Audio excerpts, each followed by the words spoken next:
Hello, everybody, and welcome to the Deadhead Cannabis Show.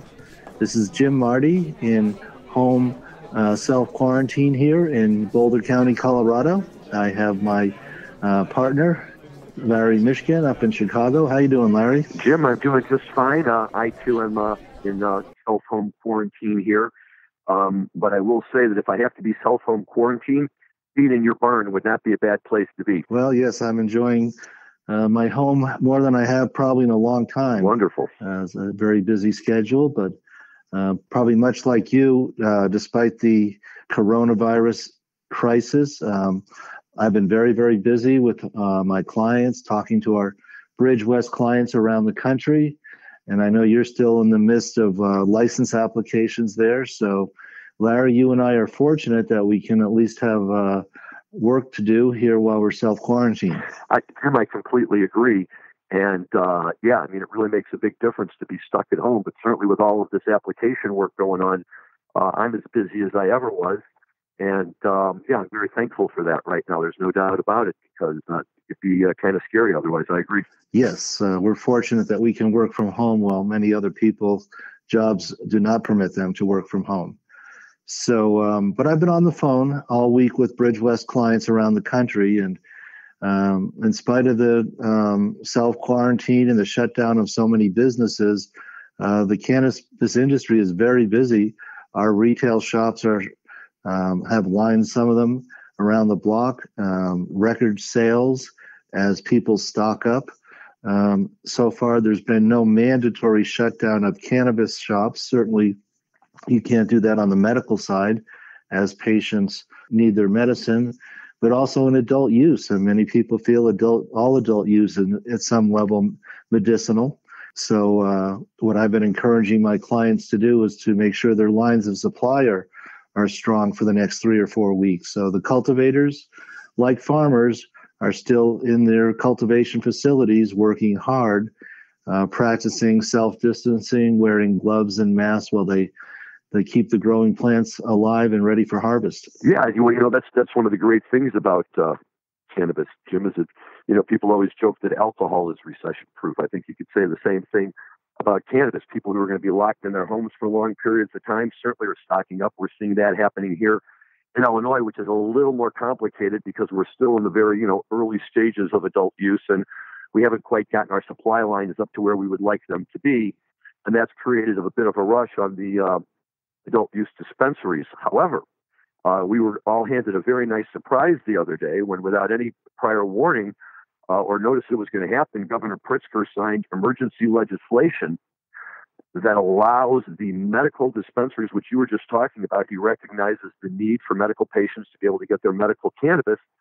And so he has signed a bill that will now allow medical cannabis stores to make curbside sales. You can call in, place your order, pull up in front of the dispensary. You don't have to get out of your car. They come outside. They're being given permission to bring the cannabis outside, hand it to you, and then, you've completed the sale. And I think they said they have to have a security guard out there with them. But this is huge because a lot of people were very, very concerned that there might be a mandatory shutdown of the medical dispensaries, and then what would happen to the patients. So it's really hard for us to believe here in Illinois that within the span of a year, we've gone from being kind of the desert of the cannabis world to, right in the middle of it, and everything's coming up green. Oh, that is really good news. They have not done that here in Colorado, and there is no mandatory shutdown of the cannabis industry here in Colorado. So they are still open, although I have to say some of our clients have voluntarily shut down just because they didn't want to expose their employees to the virus brought in by people coming in to buy cannabis. So that's what's going on here. I actually penned an email to our governor, Governor Paulus, yesterday, who I have a good relationship with, and asking him not to take any further action to limit the hours or shut down the open cannabis shops. One of the points I made is right now the cannabis industry is one of the very few industries that is putting money into government coffers. Here in Colorado, we don't tax food, so in spite of the spike in grocery sales, there's no increase in revenue, while there is on the cannabis side. So anyway, that's what's going on here in various parts of the country. Now, we don't have very much music to talk about, but I believe that you wanted to attend but could not attend the last show for a while at Madison Square Garden, a reunion of sorts for the Allman Brothers. That's correct. The Allman Brothers did their 50th anniversary show in New York on March 10th, I want to say, and I had plans to go out there with a couple of my good buddies, Alex from San Francisco and Mike from Minnesota. We're all regulars on the concert scene together. We had our tickets. We had an Airbnb set up in the city, and we were all ready to go. And as the date grew closer, I realized that I probably wasn't going to be able to make it, both because the workload for the applications. At that point, the application deadline was March 16th. It hadn't been pushed out yet. So I still had to scramble to get that done.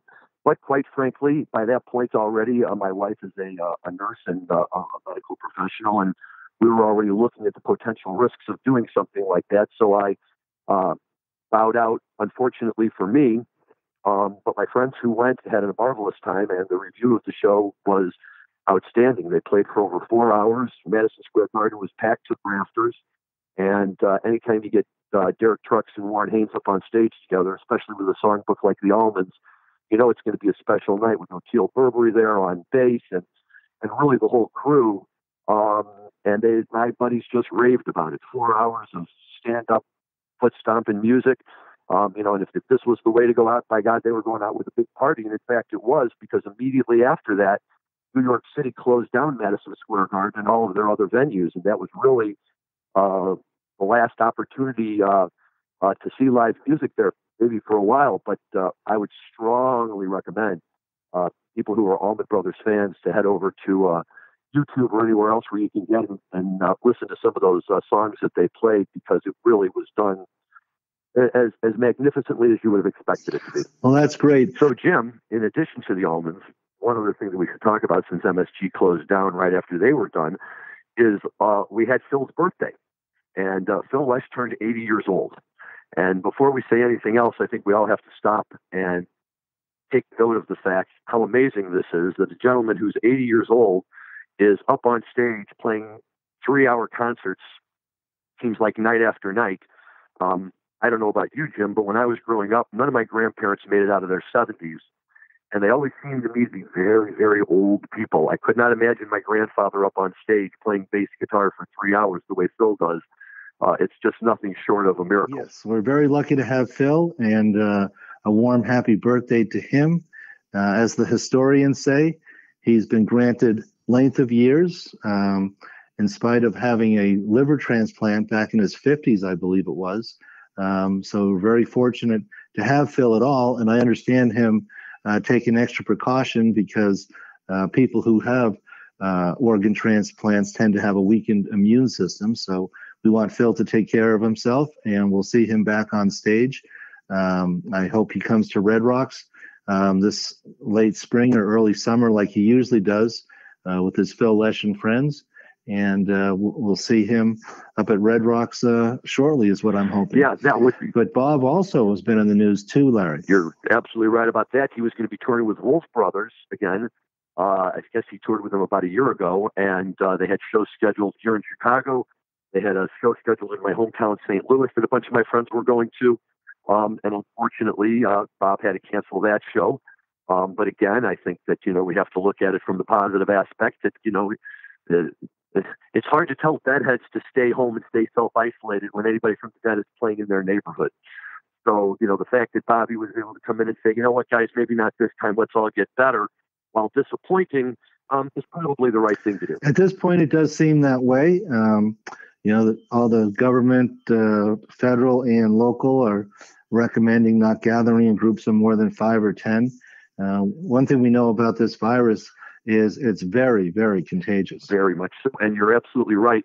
We have to stop and think about it, especially with Phil turning 80, but Bobby's in his late 60s, early 70s. So both of them are, within that age group that has been cautioned very much so about unnecessary exposure. And, look, at the end of the day, as disappointing as it might be to miss out on their performances now, I'm much more thrilled at the prospect of having them around as long into the future as possible. Yes, you bet. So, well, it stops the music, but, and it's funny, right? Because we have a dead song that says the music never stops, but no, they'll find a way to keep it going. Yes, they certainly will. I want to take a quick break to thank you for listening to today's show and to invite you to listen to all the other great MJBulls Cannabis podcasts, like Raising Cannabis Capital, the show which features cannabis entrepreneurs that are raising money to expand their organization. Tune in each week on Thursdays and Sundays to hear founders of awesome cannabis companies talking about their business and their fundraising plans. Who knows? Maybe you'll discover the future Amazon or Apple of cannabis on the Raising Cannabis Capital podcast. Well, I got another little bit of disappointing news just today that Jazz Fest has now been canceled. So, yeah, I heard that.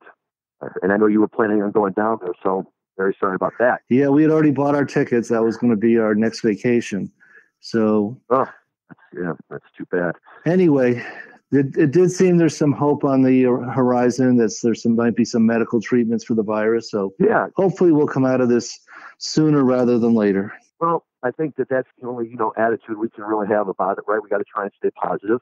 But, look, in the meantime, you and I and presumably many of our listeners have both the beauty of cannabis and great music to fall back on to help fill up some of that space and, keep spirits up and moving. And, we'll see where it all goes. In the music scene, the people are already talking about whether or not the summer tour for Dead & Company is going to go forward. I think it starts at Boulder this year, doesn't it? In July, it's scheduled to start like the 10th or something there. It does. I believe it's the 9th and 10th of July with 2 shows at Folsom. Yep.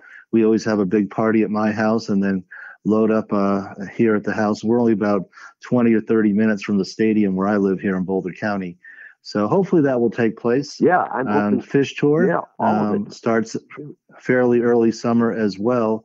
So, I think all of us are very much missing the life that we had 2 weeks ago. And now we realize how much good things we have here in America and just being alive and in a free country like we are.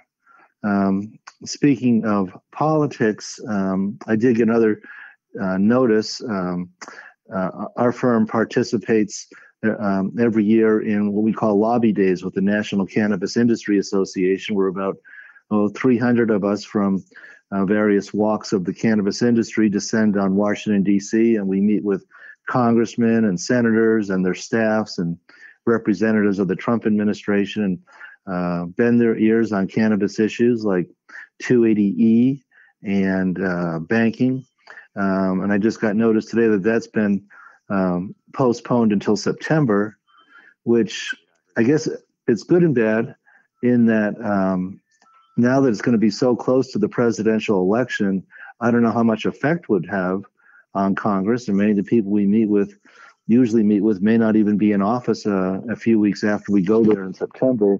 But on the other hand, it is closer to a presidential election with a lot of downstream ballots in play. So, maybe we'll have some influence on the November election. Well, that would be great. And we've been talking about that Banking Act for a while, and obviously, separate and apart from the virus, there's already tons of stuff going on in Capitol Hill and D.C. that's been taking up a lot of the Senate's time.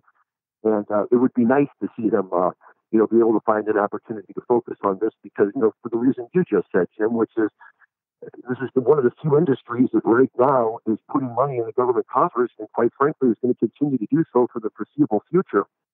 And to help open up that industry even more by solving this banking problem once and for all, I think would just be a benefit for everyone. And, here's hoping that, as we get closer to the election, people think about it that way. And, you and I have always talked that it appears to be, as far as I can tell, a nonpartisan issue that's both sides seem to support cannabis laws and generally in favor of the industry. I think it's just a matter of getting it on their schedule at the right time and getting them to focus on it. Definitely a bipartisan issue, and we'll see if we can move it forward here in this election year. But as we sit here in the middle of March, everything is as frozen as the snowy day I'm looking out here out of my window. So that's what's... Oh, yeah, I heard you guys got hit with a little bit of snow today. Yes, everyone's so disappointed that we have a foot of snow up in the mountains and all the ski areas are closed. I'm hoping that Arapahoe Basin, where I volunteer, is going to reopen because we have a very late season. We usually ski well into May, if not into June, and some years even July. Oh, wow. So hopefully Arapahoe Basin will reopen before the year is out. Well, very nice. Very nice. Yeah. You know, God works in mysterious ways sometimes, right? Shuts down the ski slopes and then drops a foot of snow on them. So I can't figure it out, but I'm sure there's a grand plan in there somewhere. Well, a lot of people are surprised that March and April are actually our snowiest months here in Colorado. We really depend on the late winter, early spring snowfall to boost our snowpack, which is used for our source of water for our front range population, as well as our agricultural business here. So we never complain about moisture here in Colorado. Excellent, excellent, excellent. Okay, well, I guess we'll see what happens right over the course of the next week. The coronavirus will certainly be a continuing issue for some time, and you know, you and I will be there to interpret how it's impacting the cannabis industry, how it's impacting the music industry, and you know, alternatives maybe that we can even think of, you know, for our listeners in terms of going back and listening to classical Dead or Fish, and nothing better than to do it with a wrap joint of your favorite cannabis. So make an evening of it. Yes. Well, speaking of which, I've been listening to and have ordered the new 15 CD box set that the Grateful Dead family is putting out. Oh, the 76 shows. Yeah. It's called June 76, June 1976. Mm-hmm. And been listening to some of it. Great, fabulous songs. Great renditions, very strong. I think if you listen to a couple and you have a couple of your favorite nuggets. Well, I'll tell you, Jim, it's interesting because I'm a big fan of these box sets, and every time they come out, I'm a sucker and I just buy it because I love the packaging. I love all the stories that go along with it. You know, sometimes on the budget that can be a little bit tight, but this one wasn't overly expensive. But what sold me was the very first song on the very first disc, a very, very rare version of the Grateful Dead playing Mission in the Rain. And I have to tell you, it was so tremendous that on that one song alone, I said, I'm buying the box. But it's rare to get to hear a Jerry Garcia tune like that. I mean, we know Deal and some of them get played all the time, but songs like Mission in the Rain or Catfish John or those kind of songs comes a time you just don't get very often. When you do, they're really special, but I always love to hear the way the music sounds when it's being played by the Grateful Dead as opposed to the guys in Jerry Garcia's band, right? So instead of John Conn, now you got Phil Lesh on the bass, and that intro bass lead that Phil gives, boom, boom, boom, boom, boom, and just, you can just see him up on stage with a big old smile on his face, plucking out those strings, and I'm sold. That's it for me. I love that song. I love that, you know, all of it. I'm in. Yes. Phil just is in great form on that. It's basically the first tour after their hiatus in 1975 when they went to the studio and produced Blues for Allah. And it's you'll hear some of the first live versions of Help on the Way, Slipknot into Franklin's Tower. And the Slipknot transition into Franklin's Tower is really, really strong, and Phil just thunders all the way through it. Excellent. No, that's the way it should be. You know, and that's what makes it so much fun to be able to just, you know, keep hearing all of that great music over and over again, because that's what makes the Dead, right? They play their shows and they stick around forever.